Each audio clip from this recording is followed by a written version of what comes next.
oppose any government legislation. Usually on our side we'd have anywhere from 1 to 10 to 15. There were honest free votes in this House.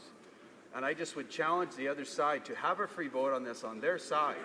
And prove it. I know there's diverse on views charter on this rights, other you side. said you would vote as a caucus. Thank you. Statements by members, déclaration de députés. The honourable member for Winnipeg North. Thank you, Mr. Speaker. I stand to recognize Asian Heritage Month and the endless contributions that people of Asian descent have made to Canada's social and economic fabric. We are who we are as a nation because of those contributions. Our rich Canadian Asian heritage comes from people of Chinese, Bangladeshi, Filipino, Vietnamese, Pakistani, Tamil, and Indian heritage, and many more.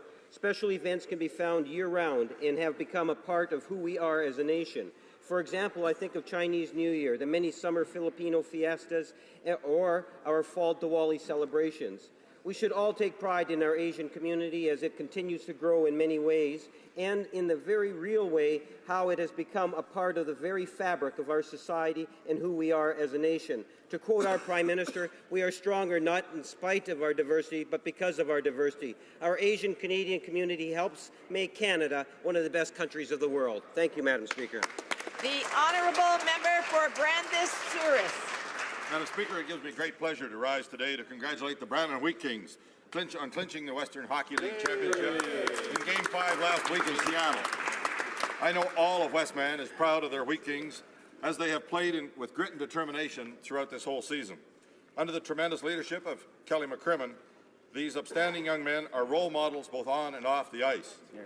I would also like to wish them great success in the Memorial Cup starting this week, tonight in Red Deer, Alberta. This will be the 6th time the Wheat Kings in their franchise history have competed in this national championship, and I know all Manitobans will be cheering them on. So on behalf of the great constituents of Brandon Souris, go Wheaties, go! The honourable member for Stevenson, Richmond East. Madam Speaker, I am honoured to stand today to pay special tribute to the recently opened Richmond campus of Trinity Western University. As many know, Trinity Western University provides a high-quality, values-based education to its students, and I'm pleased that TWU has chosen Richmond as its newest location. TW Richmond kindly invited me to attend their grand opening last September, and again in March for an official visit where Professor Calvin Townsend allowed me to teach his Introduction to Political Thinking class. I would like to thank Professor Townsend for his kind opportunity. Mr. Speaker, it gives me great pleasure to welcome Trinity Western University to Richmond and to extend to its faculty and to its students my best wishes for success. Thank you, Madam Speaker. The honourable member for Trois-Rivières. Madam Speaker, with the return of nice weather, Trois-Rivières has even more to offer tourists from all over. Whether you come by car, boat, or plane, every step has been taken to give you a proper welcome. Whatever turns your crank, there's something for everyone. If you're a festival buff, keep dancing. Check out Festivois or the Blues Festival. Sports fans, there's the Trois-Rivières Grand Prix and the International Canoe Classic. More into shows, at the Cogeco Theatre, Thompson Hall, or Le Satire Cabaret, you can see everything from Cirque du Soleil to Céline Dion. Are you a believer or on a spiritual quest? You might enjoy a pilgrimage to the Notre-Dame-du-Cap Sanctuary and Festival. What's more, with one of the most diverse assortments of museums, Trois-Rivières is proud of its reputation as a city of history and culture. I hope lots of you will discover our warm trifluvian welcome when you travel through the heart of Quebec. Thank you, Madam Speaker. Last month, the Whitby Hall of Fame welcomed its 2016 inductees, Jason Pottinger, a two-time Grey Cup winner, David Branch, the commissioner of the Ontario Hockey League, and Gavin Prout, a player with the National Lacrosse League. I am pleased to rise today to draw attention to their outstanding contributions. We know that participation in sports help our young people build character and improve confidence and commit to healthy, active lifestyles. Each inductee is an example to our young people in our community and across the country. Jason, David, and Gavin, I congratulate you for your outstanding achievements, both as sportsmen and community leaders. I also want to welcome the 2nd Vanden Boss Whitby Air Cadets to Ottawa today. You all represent the town of Whitby in a very positive way, and I thank you for your service. The honourable member for Dauphin, Swan River, Nipawin. Madam Speaker, on May 7th, I was honored to attend the Swan Valley Sport Fish Enhancement Annual Banquet to celebrate their fisheries conservation work. I am proud to support the excellent research, education, and conservation work this organization does. As an angler and fisheries biologist myself, I am very pleased to support those who are dedicated to the conservation of the valuable fish resources in our many beautiful water bodies. Swan Valley Sport Fishing Enhancement works tirelessly to conserve and enhance game fish populations through education, research, and conducting on-the-ground fisheries enhancement projects. However, the group truly succeeds by incorporating their own love for fishing and conservation with efforts to encourage experienced anglers, young people, and families to explore and experience what our beautiful region has to offer. Madam Speaker, it is organizations like this all across the country that do tireless work to ensure we have sustainable fish populations. These are Canada's real environmentalists. I thank them for their effort. The honourable member for Brampton Centre. Madam Speaker, I concede in this House that Canada stands for reconciliation. Right Honourable Prime Minister apologized in this House 2 days ago with a sincere intention of genuine reconciliation. Kamangata Maru was a symbol of exclusionary laws and racism. It's a memory that never dies down. This apology by the government and forgiveness by the community will act as a link between past, present, and the future. When Prime Minister apologized, he had performed an act of healing the wounds of the history for this ethnic group who were part of this multicultural Canada would get healed forever. Please accept my thanks on behalf of the community. Thank you, Madam Speaker, for giving me this opportunity. Thank you. L'honorable The honourable member for La Salle-Mar Verdun.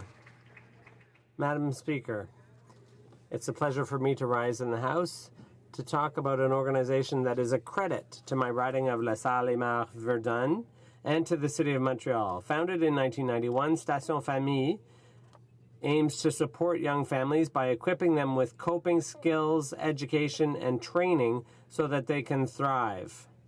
Based on values of respect for self and others, the organization aims to enhance parenting skills and help each family member break out of their isolation. I'm pleased to announce that Station Famille will be turning 25 on May 29th. I invite you to celebrate this happy event at the Giant Picnic in Campbell West Park in Montreal. To those who make Station Famille such a welcoming place, happy birthday and many more. The honourable member for Markham Unionville. Madam Speaker, I'm pleased to rise today to voice my support for recognizing the month of January as Tamil Heritage Month. January is a significant to the Tamil community because it includes Thai Pongal and the Tamil Harvest Festival. It would provide an opportunity to showcase the Tamil community's vibrant culture, history, and traditions with fellow Canadians. Tamil Canadians have overcome tremendous obstacles and have made significant contribution to the growth and prosperity of Canada. The Sri Lankan Tamil community is a model for any refugee community and is one that Canada can be proud of. It is only fitting that Tamil Heritage Month be dedicated to celebrate the Canadian Tamil community's unique cultural life and to recognize their contribution to Canadian society. Thank you. The honourable member for Brampton South. Madam Speaker, on Wednesday, the Prime Minister of Canada stood in the House in Parliament to apologize for the Kamangata Maru incident of 1914. I was so proud to stand with this government as we did the right thing for the South Asian community here in Canada. For the families and descendants who came here, this piece of Canada's history is a deeply impactful event. People showed up at Canada's doorstep in need, were refused food and water, kept on a ship for months, and they then turned back. That is not the Canada we know and love. Over the decades following, we built a reputation as a welcoming, open, diverse country on the world stage. 6 in Canada thrived despite the Kamagatomaru incident. This government showed the community the respect of standing up and apologizing for this tragedy. I would like to thank the Prime Minister for his leadership in this. This is Canada at our best. Thank you, Madam Speaker. The honourable member for Scarborough Southwest. Madam Speaker, I rise in the House today to recognize National Police Week, which this year runs from May 15th to the 21st. Throughout this week, Canadians have the opportunity to connect and engage with their police officers from coast to coast to coast. Madam Speaker, we are blessed to live in one of the safest and most livable countries in the world. Our relative safety is a reflection of our values and Canadians' respect for the rule of law. And there is perhaps no better reflection of those values than the very special relationship which exists between Canadians in every community and the dedicated men and women of our police services who each and every day place themselves in harm's way to keep us safe. Madam Speaker, it is worth noting this week that there is no other country in the world that has, as one of its most enduring national symbols, a police officer on a horse. It is a symbol which recognizes the history of the service of the RCMP and officers from police services across Canada and the critical role that they have played and continue to play in upholding the laws and values of our country. This week, we have the opportunity to acknowledge the outstanding work of dedicated and courageous police officers who serve us each day, and I encourage all Canadians to join me in thanking them for their selfless devotion. Chilliwack Hope. Madam Speaker, I rise in the House today to pay tribute to some of the remarkable constituents I represent. In response to the devastating fires in Fort McMurray, Gord Van Leerhoven and others started the Chilliwack for Fort Mac initiative. Within 48 hours, our community had banded together to raise $24,000 in cash and send 4 semi-trailers full of donated supplies to the evacuees. In response to a rash of violent crime in the downtown core, Amber Short and Emily Sayward have organized the Chilliwack Walk for Peace taking place tonight.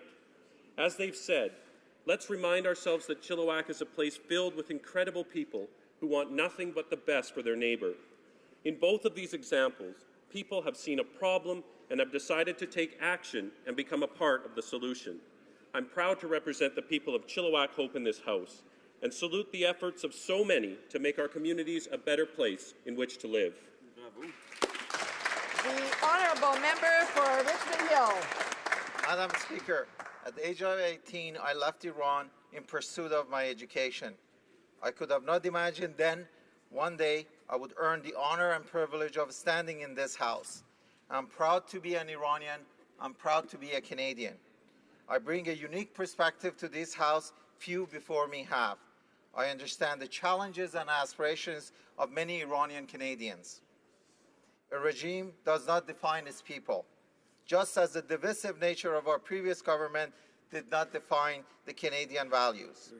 It is disappointing to witness in this House some of my colleagues' attempt to conflate legitimate questions about the Iranian regime with the proud heritage of Iranian Canadian people. Canada is better off when engaging with the rest of the world. Indeed, the world is better off when Canada is engaged. I urge the House to heed to the calls of countless Iranian Canadians advocating for re-establishing diplomatic and commercial relationships between Canada and The honourable member for Rimouski-Nejet-Témiscouata-les-Basques. Madam Speaker, we support the oldest French immersion school in Canada in Trois-Pistoles. Founded in 1932, this centre, the Language Centre, has around 600 students every year in all of our language programs at all levels. Today, I'd like to underscore the principal's contribution, who received the Award of Merit from the University of Western Ontario for her exceptional contribution to the development of this school and achieving excellence in teaching.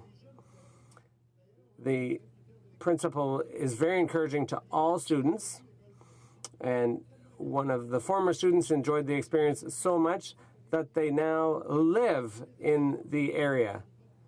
The school, despite all of its success, there is room for improvement, but that should not discourage anyone from coming and trying out the school. Madam Speaker, when the riding boundaries changed and Penticton was no longer in the area I represented, some local hockey fans suggested I would never be able to boast about a major junior hockey achievement in this place. I am proud to announce, Madam Speaker, those critics were wrong. Not only have the West Kelowna Warriors defeated the Penticton Vees in the postseason, they have won the BCHL title, qualified for the RBC Cup National Junior Championships, and tomorrow we'll play against the Brooks Bandits in the semifinal. Now, this is an amazing achievement for a group of young leaders who play with their hearts and refuse to quit. I ask this House to join me in recognizing the success of the West Kelowna Warriors and all the teams who are competing at the RBC Cup in Lloydminster. Best of success to these young athletes, and Madam Speaker, have a safe and enjoyable long weekend, and of course, happy birthday to Victoria. Thank you. The honourable member for Mississauga, Erin's Mills. Madam Speaker, I present to the House today a great achievement for my city. Yesterday, Mississauga celebrated the arts and local artists through the Mississauga Arts Council 22nd Annual Marty's Awards. Artists were awarded for visual, literary, media, and performance arts. The Mississauga Arts Council began in 1994 as a small arts festival and has expanded its honorarium to a prestigious celebration in the community. Madam Speaker, art is the heart and soul of any community, and Mississauga is full of heart and soul. I congratulate MAC for being that driving force and on their achievements. I would also like to give my personal congratulations to the recipients of last night's Marty's Awards, including my constituent selfie man Randy Persad and watercolor queen Fatima Fassi. I also thank Mayor Crombie and her husband Brian for their undying devotion to the arts community. I'm proud to have such an organization in my city. Thank you. Oral questions, questions orales. The honourable member for Regina Capel.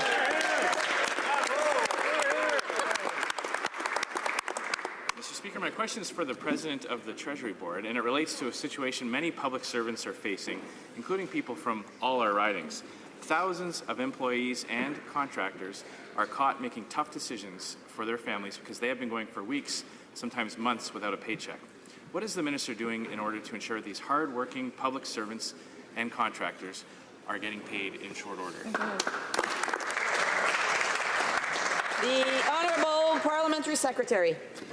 Well, thank you, Mr. Speaker, and thank you for that question. And it's it's been decades since the pay system was modernized.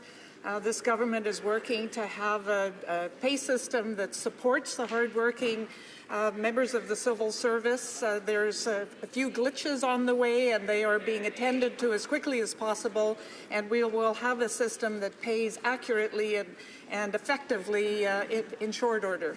Thank you. The honourable member for Regina Capel.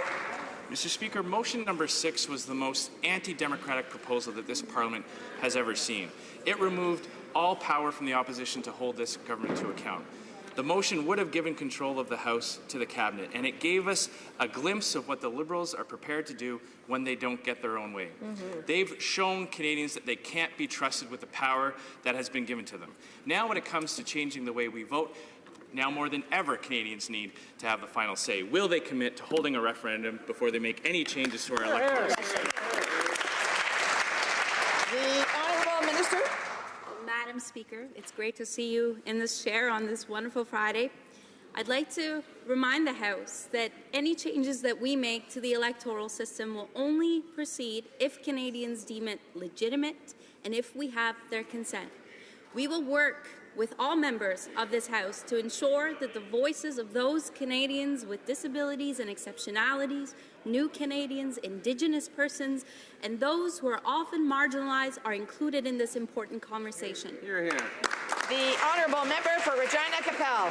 Just can't bring themselves to say the word referendum, Mr. Speaker. The right to have the final say on how we vote belongs to Canadians, not to the Liberal elite. They don't get to unilaterally choose what system of democracy we operate under. They've already rigged the deck on the Electoral Reform Committee, giving themselves a majority when a majority of Canadians don't even support them. They don't have a legitimate mandate to change Canada's electoral system. Will they drop all these heavy-handed, anti-democratic tactics and assure us that Canadians will have the final say through a referendum? The Honourable Minister of Democratic Institutions. Madam Speaker, I can assure you that we will go out of our way to ensure that Canadians have the first and the final say in how we go about our electoral reform priority. Hear, hear. L'honorable député de Lévis. The honourable member for Lévis-Lotbinière. Madam Speaker, once again, the government is showing arrogance by proposing that a partisan Liberal committee will analyze our electoral reform. Why, Madam Speaker, does the government want to control our democracy when a referendum on the issue is the most transparent way of acting? Madam Speaker, during the last election, we committed to bringing our democratic institutions into the 21st century. We didn't intend to predetermine the outcome like some of my honourable colleagues have. We committed to bringing together a group of elected parliamentarians from all party lines to study the options available and to make a recommendation to this House. We intend to do that. We will deliver on that promise, and I look forward to working with all members of this House to that end. The honourable member for Lévis-Lotbinière. Madam Speaker, the Liberals can sing, take selfies, and seek out public appearances, but they must respect the interest of Canadians. Why, Madam Speaker, will a partisan Liberal committee break up our democracy when a referendum on electoral reform is the best initiative to undertake? The Honourable Minister. Madam Speaker, I do not accept the premise of that statement. In the 21st century, we have many tools available to us that are more inclusive, that are more relevant to the realities of the people who live in this diverse nation of ours. We intend to employ those tools. We intend to reach out to those Canadians that don't normally engage in this process. This may not be okay with the members opposite, but that is our way of ensuring that the Canadians in the 21st century Canada are included in this important conversation. Hear, hear. The honourable member from New Westminster, Burnaby. The NEB's report on Kinder Morgan is the direct result of a broken environmental review system. The public was shut out, cross-examinations were banned, First Nations were not consulted, and even the NEB admits that there'll be significant impacts from oil tankers on killer whales and Indigenous rights. No kidding. Yet Liberals are relying on the Conservative system with a thin coat of new paint for this process. How is a 4-month road trip supposed to make up for Conservative dismantling of environmental reviews? Why are Liberals validating the Conservative approach? The Honourable Minister. Thank you, Mr. Speaker. We believe that we need to rebuild trust in our environmental assessment process. That's what we've been doing. We introduced interim principles where we are consulting and engaging with Indigenous peoples, where we are making decisions based on facts and science. We are considering the impact in terms of greenhouse gas emissions. The Minister of Natural Resources announced a separate process to review this project, and we will be going forward in this manner. Thank you.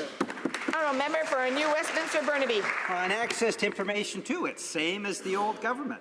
The Liberal government routinely blocks requests on issues like the KPMG tax havens, and Liberals are actually looking to give their ministers the power to block any request. That's even worse than the Conservatives. The Information Commissioner is calling the Liberal approach, and I quote, a mirage. Now, this government has shut down debate, moved to strip the rights of MPs, and it seems they've taken question period lessons from Paul Calandra. Why are Liberals now trying to make government secrecy even worse? The Honourable Parliamentary Secretary. Madam Speaker, for the very first time since 1983, we are modernizing and updating access to information to ensure openness, transparency, and accountability in government. And we're making sure we're seeking ways to make sure that information is more accessible to Canadians, while balancing that with our responsibility to protect certain information in the public interest. That's right. So, Madam Speaker, we do look forward to the committee's report that is studying just this as part of our extensive consultations with the public on access to information. Hear, hear. The Honourable Member for Saint-Hyacinthe-Bagotte. Madam Speaker, the Liberals had promised major reforms to access to information. They committed to giving the Commissioner the authority to issue orders to force the government to publicize information. But the Liberals also want to give ministers a veto right over those decisions by the commissioner. So really nothing will change. The government says that it wants to be transparent, then it should stop pretending. Will it, yes or no, abandon this idea that makes no sense? The Honourable Parliamentary Secretary. Madam Speaker, we are consulting Canadians and parliamentarians on the process for reforming and reviewing access to information. The government has already put an end to the fees required for access to information that went above $5. We've also called on departments to provide their responses, so with respect to practical formats to be used. Madam Speaker, we are eager to continue working with all interested parties and parliamentarians. The Honourable Member for Saint-Hyacinthe-Bagotte. Well, this is starting to look like another broken promise. On to another mismanaged file, medical assistance in dying. The government keeps referring to June 6th as a Supreme Court deadline to limit debate and refuse to work with the opposition. But what is odd is that the government isn't overly concerned about respecting the content of that decision. It's irresponsible to put forth a bill that a number of experts and now the Alberta Court of Appeal have deemed unconstitutional. How can the government defend C-14 when it doesn't respect the Charter of Rights and Freedoms? The Honourable Parliamentary Secretary.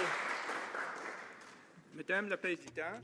Madam Speaker, allow me to be clear.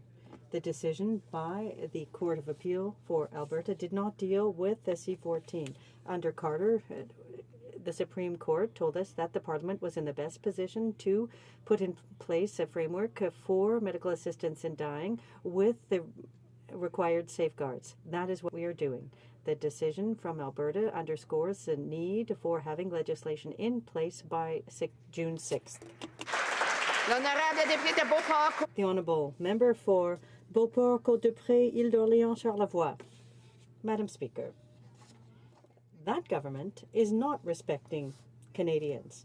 When a government wants to change the basic rules, the fundamental rules of our democracy, everyone must have a say. All options should be on the table, and we should not be refusing to give Canadians the right to say no. The minister is refusing to listen to her reason, and her answers are insulting to Canadians. Will the minister responsible for democratic reform come out of her bubble and agree to hold a referendum? The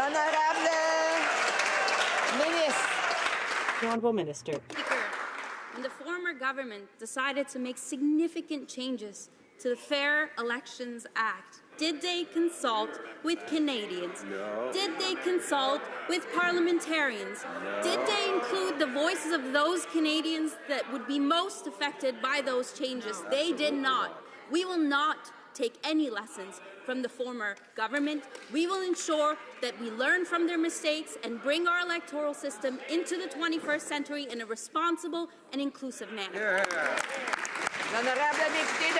The Honourable Member for Beauport, Côte-de-Beaupré, Île-d'Orléans, Charlevoix. Madam Speaker, our electoral system and the right to vote don't belong to that government nor to the Prime Minister. No government in Canada has attempted to impose a new electoral system without a referendum since the early 50s. The last time it was attempted, politicians manipulated the system, and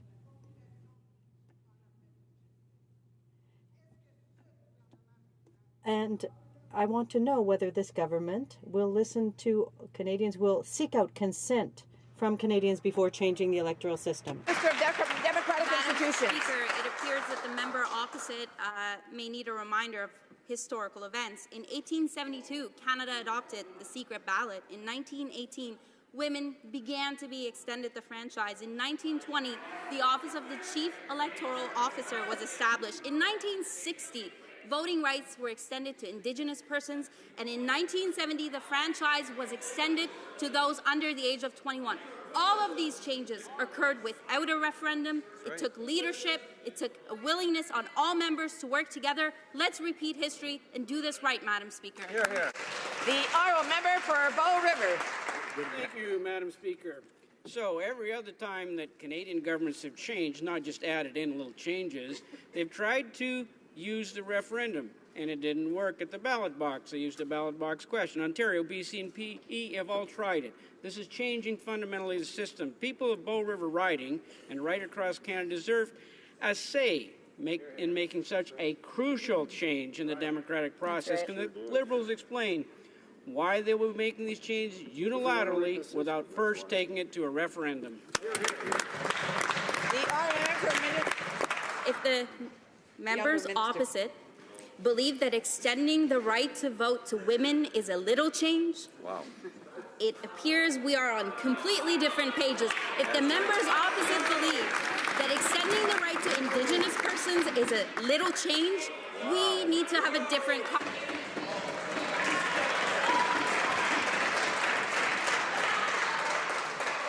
I just want to remind the members to keep the heckling down. When the minister has the floor, the minister should be the respect should be afforded to her to finish her response. We all want to hear what she has to say. If it continues, someone will, at the end of the day, will end up losing a question because we're losing time. The minister still had 16 seconds to finish. She's done. The honourable member for Bow River. Thank you, Madam Speaker. I might see things simply, but the constituents in my riding seem they're very smart and intelligent.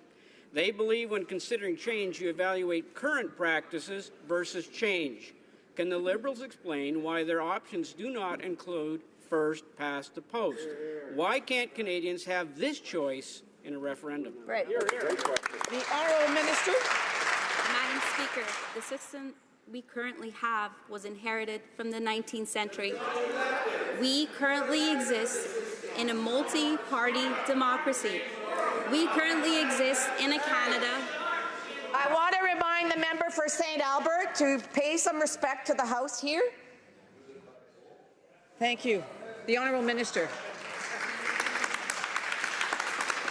Madam Speaker, during the last election, over 60% of Canadians voted for parties that were promising electoral change. Now, why did Canadians choose this? Because our current system is inherited from the 19th century, because Canada is one of only 3 OECD countries that operates under the first-past-the-post system. It's time to modernize. The honourable member for Calgary-Midnapore. Well, Mr. Speaker, it might occur to the minister that those 3 OECD countries are also the oldest and most stable continuing democracies in the world. Mr. Speaker,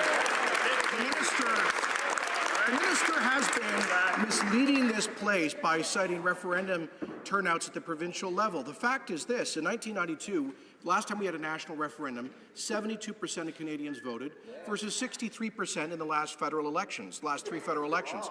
In Ontario and BC, voter participation in the electoral reform referenda was higher than in the general elections. Why has she been misleading this?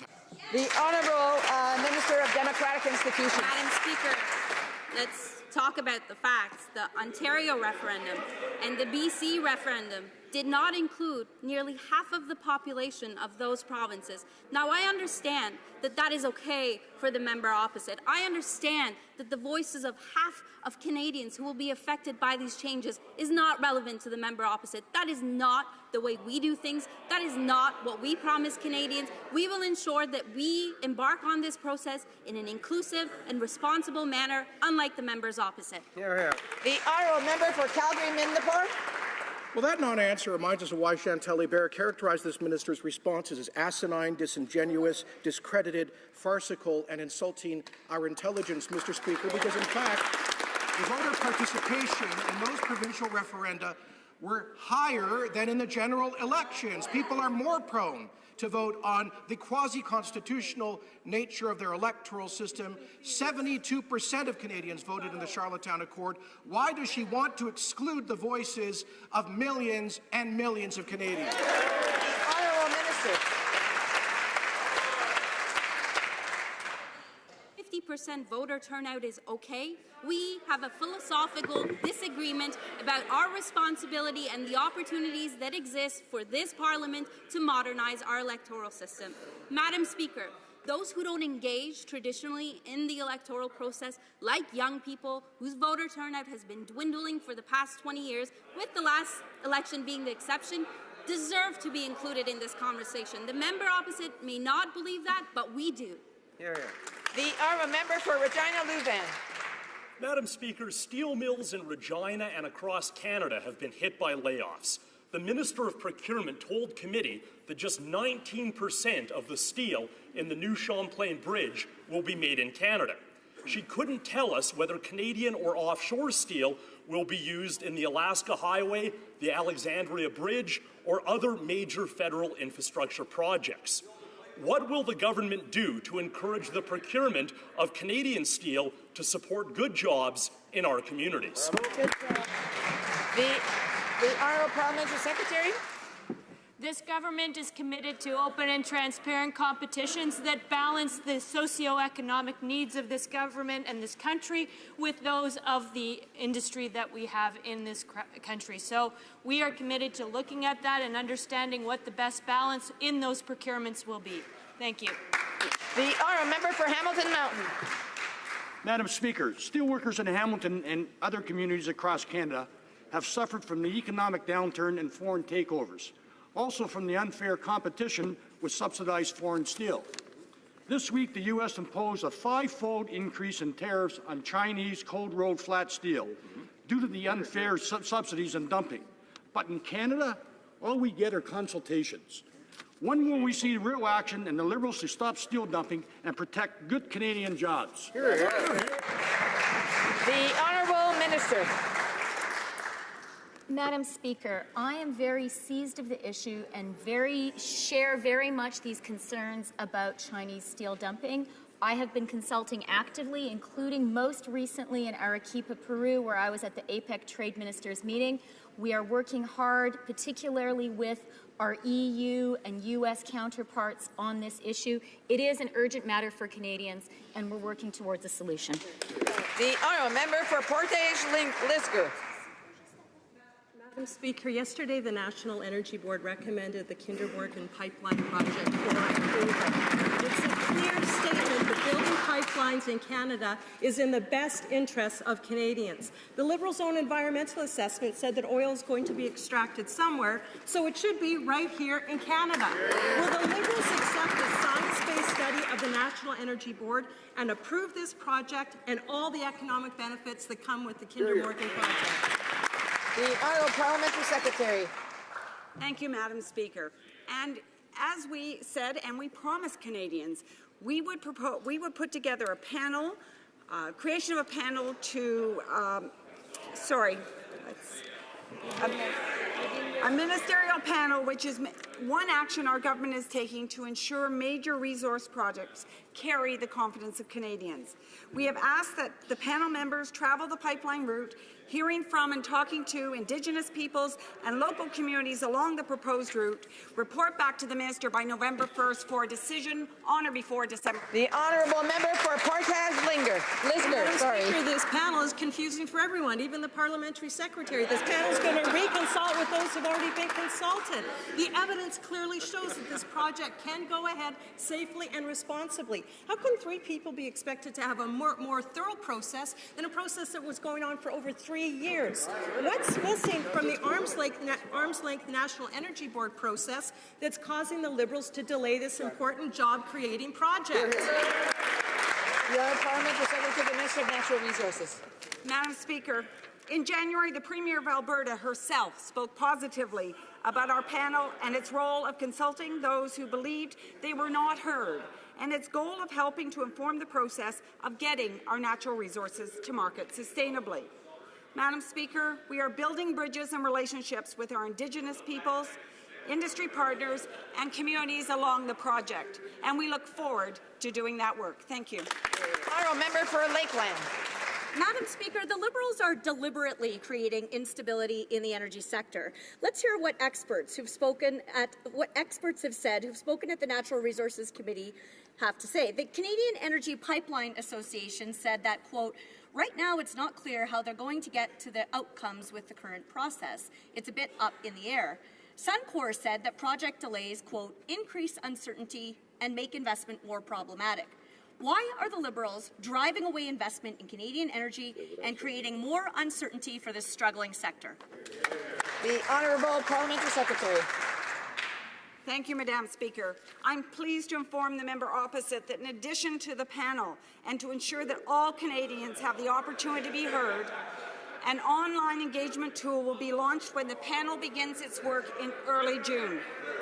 Canadians have asked that their views be heard on these important decisions. We are providing them with an opportunity, Madam Speaker, to do just that. The Honourable Member for Lakeland.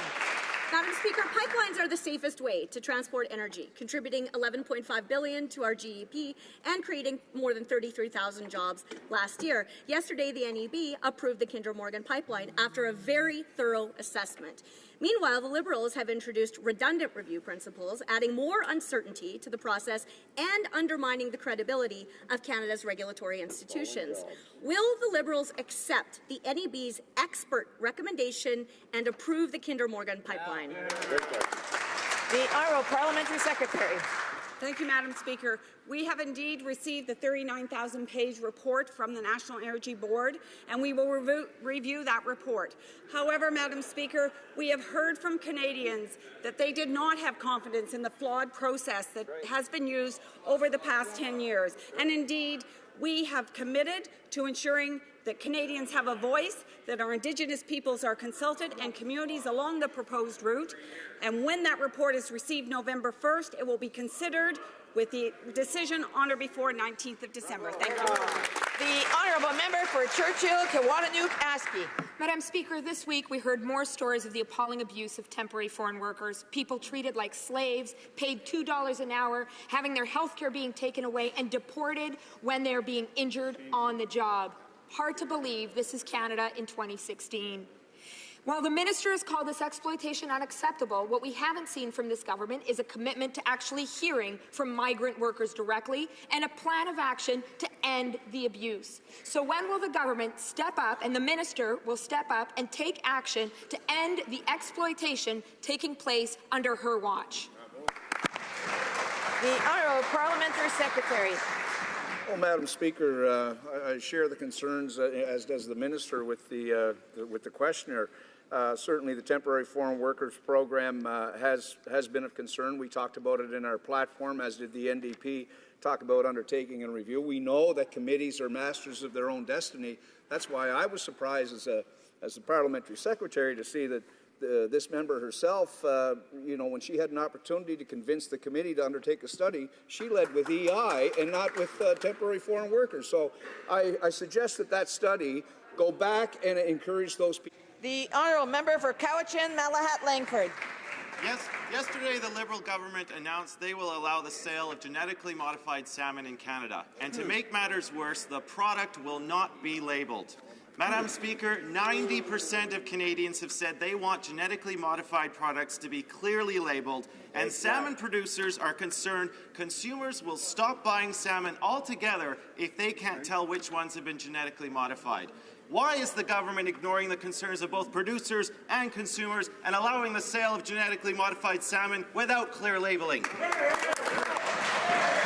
Honourable Minister of Agri and Agri-Food. We are committed to science-based decision-making and will continue to be. The production of genetically modified animals is an important issue facing Canada. That is why I have asked the Standing Committee on Agriculture and Agri-Food to examine the issues around genetically modified animals. Thank you, Mr. Speaker. The Honourable Member for Kelowna Lake Country. Madam Speaker, people often say that we must protect our environment for future generations. An important part of this is to engage with young Canadians to discuss the future of our country and to discuss how we can all contribute to lowering our carbon footprint. Can the Minister of Environment please update this House on the town hall she recently had and hosted with young Canadians to discuss climate change issues. Thank you. Honourable Minister. Madam Speaker, I want to thank the member from Kelowna Lake Country for his question. Earlier this week, I met with more than 400 students from McGee Secondary School in Vancouver and heard great solutions about how we can reduce our carbon footprint. Les jeunes sachent que Young Canadians know that we need to all act together to protect our planet.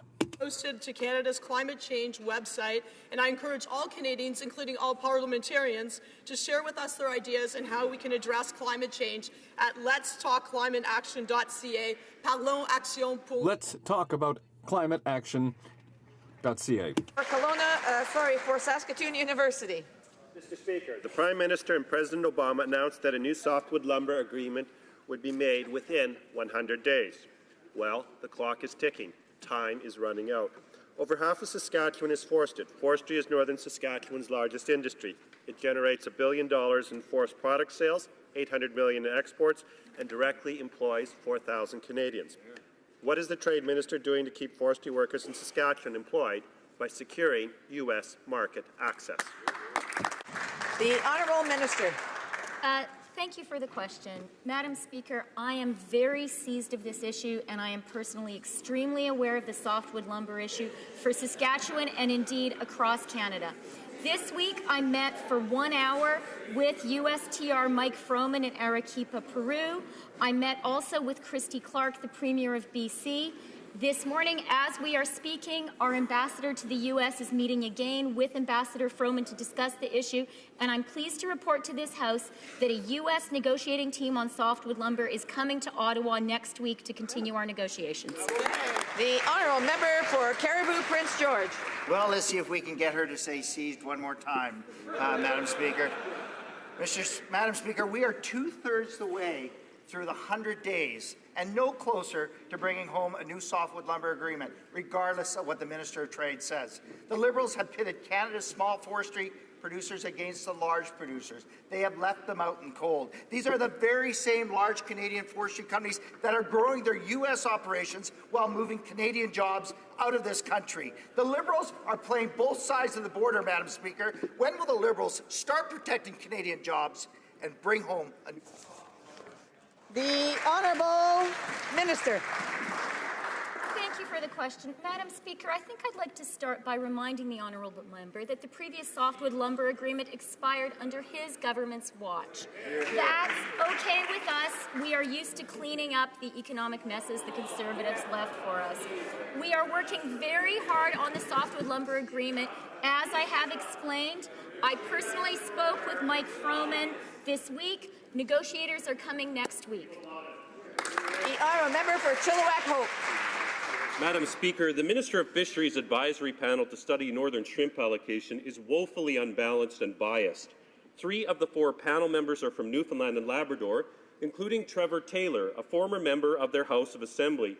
In the Assembly, he called for any allocation of shrimp in the present and in the near future be restricted to Newfoundland and Labrador-based interests. Why did the minister appoint someone with such a clear bias on shrimp allocation to his advisory panel? The Honourable Parliamentary Secretary. Thank you, Madam Speaker. And I understand the importance of shrimp fishing and those who depend on it. The committee met on March 3rd to discuss the approach to deal with concerning the provisionary quotas and the first out, first backed. This is an independent committee that provides advice on policy to the minister. The committee started public consultations, has met with stakeholders in Iqaluit, and the next meeting will be in Saint-Jean on May 24th, 25th. Until we receive the report in June, Madam Speaker, the policy is suspended. Well, Madam Speaker, this panel appears to have been rigged by the Liberals. Where have we seen that before? In Iqaluit, Nunavut Tungavik Incorporated argued against the current northern shrimp policy. Loriak Hansen is the chief negotiator for that organization. She's also married to Trevor Taylor, one of the panel members. Madam Speaker, Trevor Taylor was already biased against the current shrimp policy and now is clearly in a conflict of interest. Will the minister do the right thing and remove him from his advisory panel today? The Honourable Parliamentary Secretary. Madam Speaker, As I've just said, the panel is independent. It gives advice concerning the policy of last in, first out. The committee will be meeting several times over the coming weeks and months, Madam Speaker. All stakeholders will have the opportunity to be heard, Madam Speaker. That's what we do on this side of the House. We consult with stakeholders. That's what the minister's been doing since the beginning. He will continue to consult with stakeholders in the fishery to make sure that we take good decisions, Madam Speaker. Member for Saskatoon West. About pay equity, Canadian women are no closer to achieving it. Will be asked if they'll introduce proactive legislation needed to respect women's rights and close the gap. Not one single Liberal minister said yes. Madam Speaker, Canadian women have waited long enough and their basic rights for their basic rights to be respected. So let's try this again. Will the government commit to introducing proactive pay equity legislation within the next 6 months? Yes or no? Parliamentary Secretary. Having a gender wage gap in Canada in 2016 is unacceptable. Budget 2016 announced a number of important measures that will support women's labour market participation and help address the gender wage gap, such as the new Canada Child Benefit, which will be better target and more generous than previous benefits, the investment to support early learning and childcare, a commitment to exploring flexible work arrangements for federally regulated employees. We have supported the appointment of the Special Committee on Pay Equity and are looking forward to reviewing its findings when it tables its report. Thank you. The Honourable Member for Trois-Rivières. Madam Speaker, Canadian mining companies working in foreign countries are suspected of violating the basic human rights, the very fundamental human rights of local populations.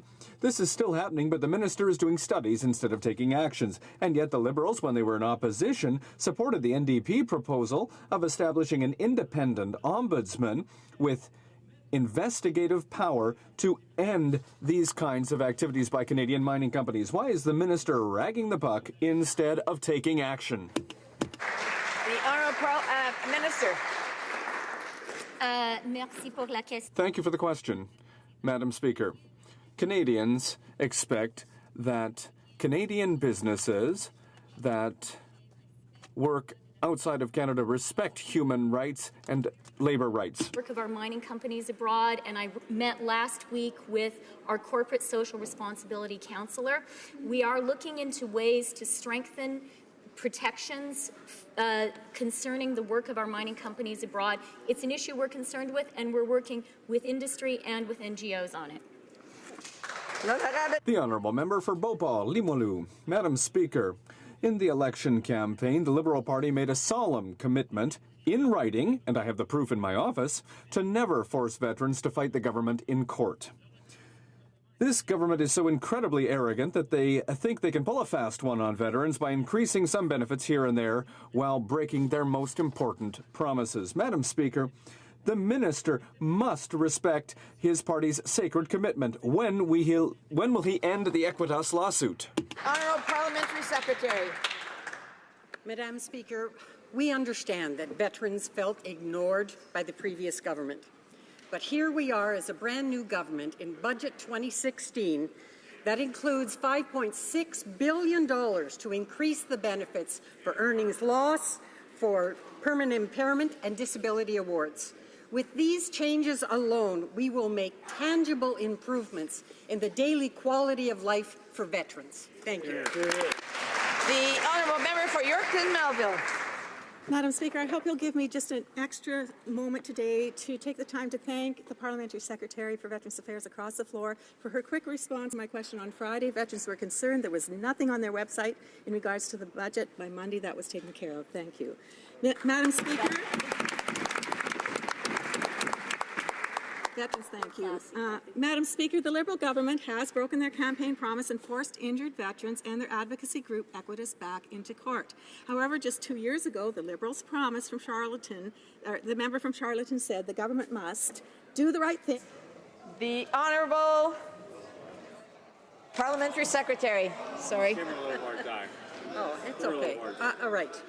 Listen, I've been long appreciative that Canada values and wants their veterans properly supported. The honourable member knows that I cannot comment on a specific case, let alone one that's going before the courts. But let me assure you that the care and the well-being of our veterans is a huge priority for this government, and the money put forward in Budget 2016 is only the first step. Thank you, Madam Speaker. The honourable member for Yorkton-Melville. Mr. Speaker, it's clear the Liberals are reversing their position from 2 years ago and forcing veterans into court.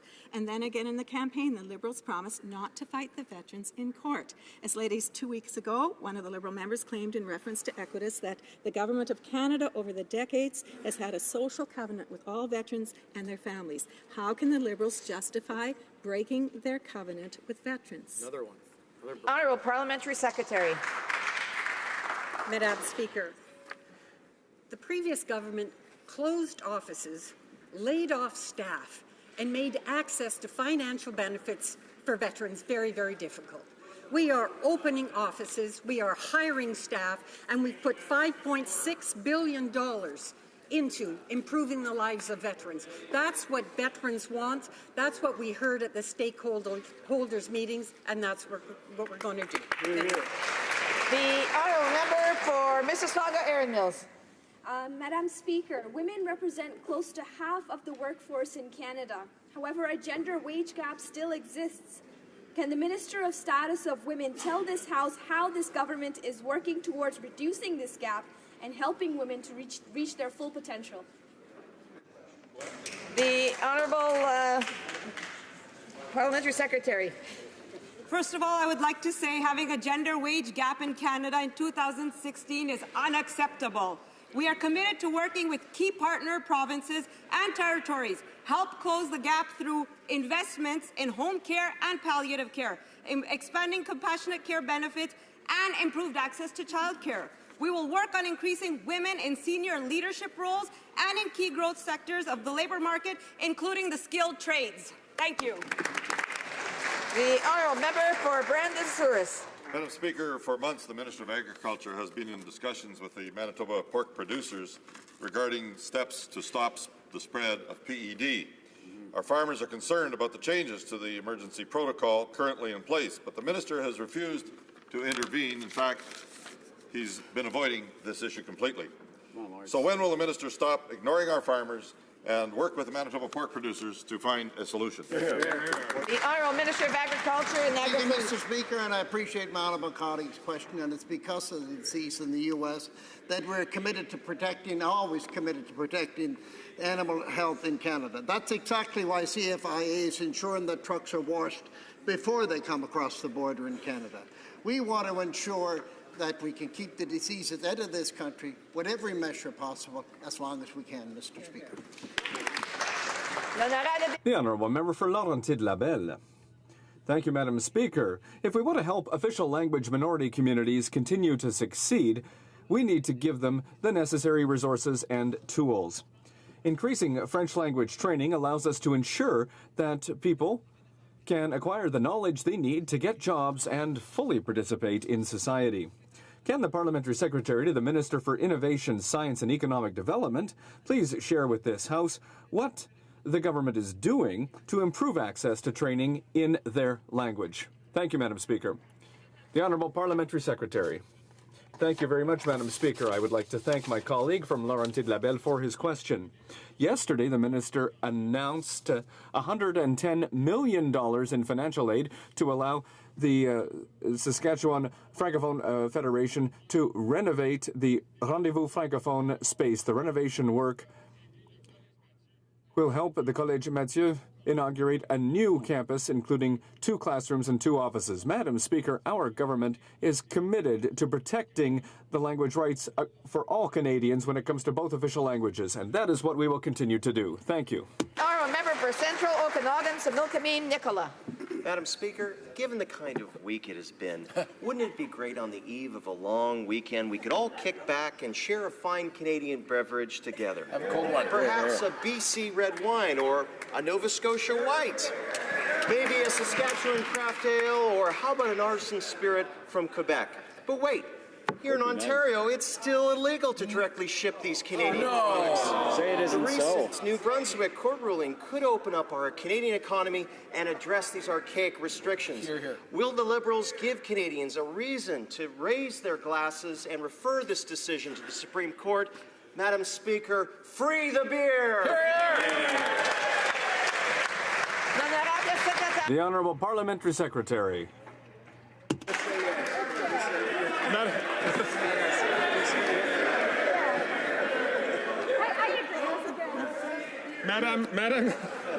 Madam Speaker, the government is supportive of more open domestic markets that promote competitiveness and growth in Canadian businesses.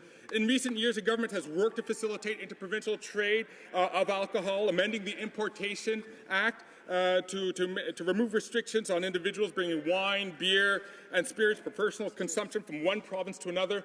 Madam Speaker, I'd like to tell the honourable member he has the time, I have the beer. Let's get together. The Honourable Member for Repentigny. Madam Speaker, the Canadian Food Inspection Agency and Health Canada have just authorized the sale of genetically modified salmon. That's the final step before this salmon finds its way to our dinner plates. The Food and Drug Administration, when it gave the product the green light in 2015, refused to require it to be identified as GMO. We must be well informed so that we can make informed choices about the food we eat. How many studies does the Minister of Agriculture need to require labeling of Aqua Advantage salmon? Culture and agri-food. Thank you, Mr. Speaker, and I appreciate my honourable colleague's question, and I think she's fully aware, and the House is fully aware, that this country is fully committed to science-based decision-making in this area. And that's why I have asked the Committee on Agriculture and Agri-Food to examine this issue. This is a new issue, and it's important that it go before the Agriculture Committee and let its committee do its work. The Honourable Member for Manicouagan. Madam Speaker, many workers are concerned about the protection of their pension if their employer goes bankrupt. The Creditors Arrangements Act has plans for 5 years. The previous government tabled a report in September 2014, and the committee needs to reply by September 2015. When will the Creditors Arrangements Act be studied, and when will retirees be considered as priority creditors? The Honourable Parliamentary Secretary.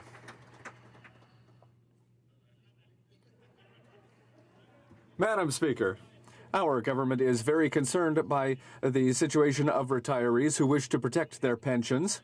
We are working on this issue, Madam Speaker, and we appreciate the question from my honourable colleague, and this is something that we will continue to work on. Thank you, Madam Speaker. The Honourable Member for Joliette. Madam Speaker, in Manitoba, the example of the patient known as patient number 2 proves that C14 must be amended. The patient who suffers from ALS meets the criteria of the bill. Despite this,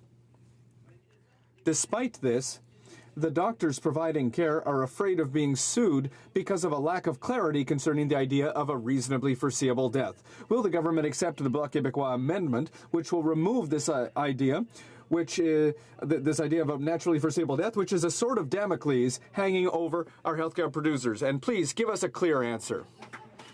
The Honourable Parliamentary Secretary to the Minister of Justice. Thank you, Madam Speaker. The amendment mentioned by the Honourable Member was moved at committee, and it was rejected at committee.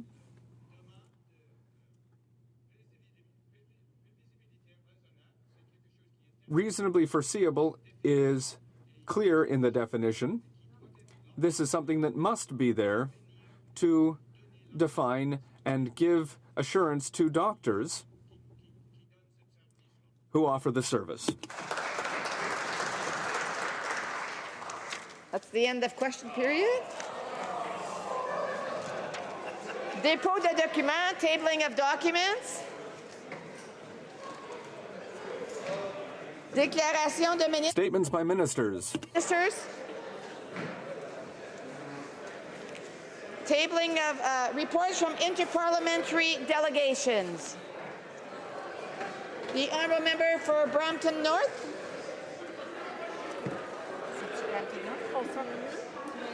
honored to present to the House in both official languages the report of the Canadian delegation of the Commonwealth Parliamentary Association respecting its participation at the Executive Committee meeting held in Sabah, Malaysia from April 28th to the 30th in 2015.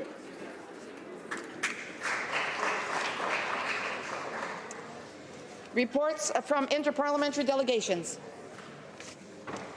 Presenting reports from committees. The Honourable Member from Sydney, Victoria.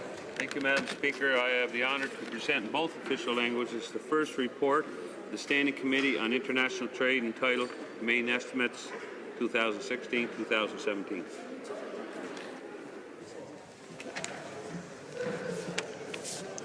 Presenting reports from committees. Introduction of private members' bills. Première lecture de projet de loi. First reading of